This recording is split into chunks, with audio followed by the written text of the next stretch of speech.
Hi, I'm Bob Herb with Robert Herb Photography. This week I'm starting a new series called Why Underwater is Different. The first lesson is simple but important. Underwater Lightroom editing is not the same as regular photo editing. Water changes the image before Lightroom ever sees it, and that is why presets and generic editing advice often fail underwater.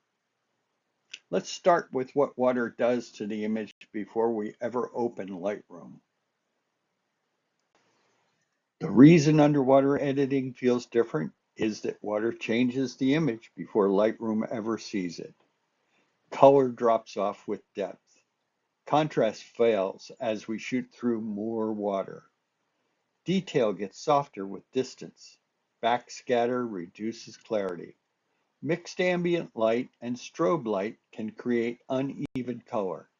That means an underwater photo is not starting from the same place as a landscape, portrait, travel, or wildlife photo on land. The editing problem is different, so the workflow needs to be different. Remember, you're not just improving a photo, you're correcting an image that water has already changed.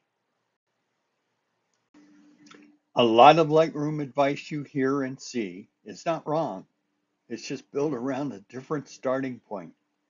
Land-based tutorials often assume that the light behaves predictably and color is mostly intact and contrast only needs refinement. Underwater, that is not reality. Water filters color, reduces contrast, and changes everything with distance.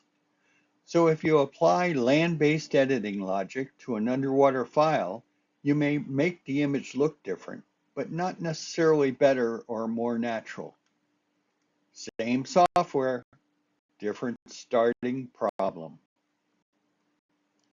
This is where many underwater photographers get frustrated. A preset can be useful, but a preset does not know how deep you are, does not know whether you use strobes or ambient light, does not know if the water was blue, green, clear, or murky. It does not know whether the subject and background need different corrections. So the message is not that presets are bad. The message is that presets cannot replace judgment. A preset applies settings. A workflow diagnoses the image. Process before presets. This is the workflow I use and teach for underwater photos. White balance, exposure, presence, color, masking, and final adjustments. The order matters. White balance creates the color foundation. Exposure creates tonal balance. Presence helps restore detail, depth, and separation. Color refines the image. Masking handles local underwater problems, and final adjustments polish the image only after the edit is ready to finish. When you work in this order, you are no longer guessing. You are building the image one decision at a time. Here is the main takeaway.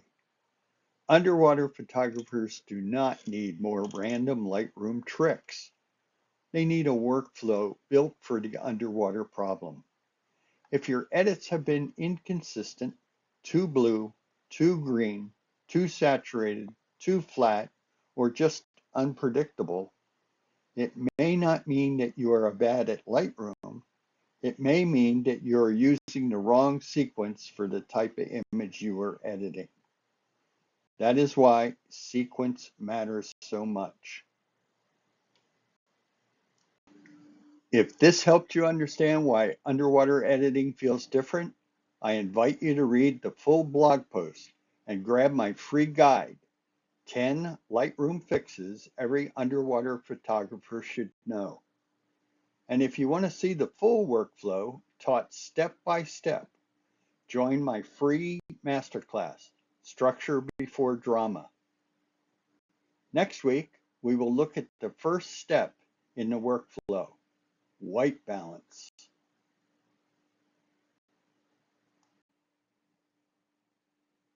Next week, we will take first step in the workflow, white balance.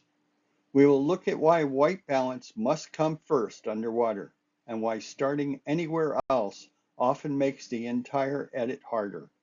Until then, dive smart, shoot with intention, and edit with structure.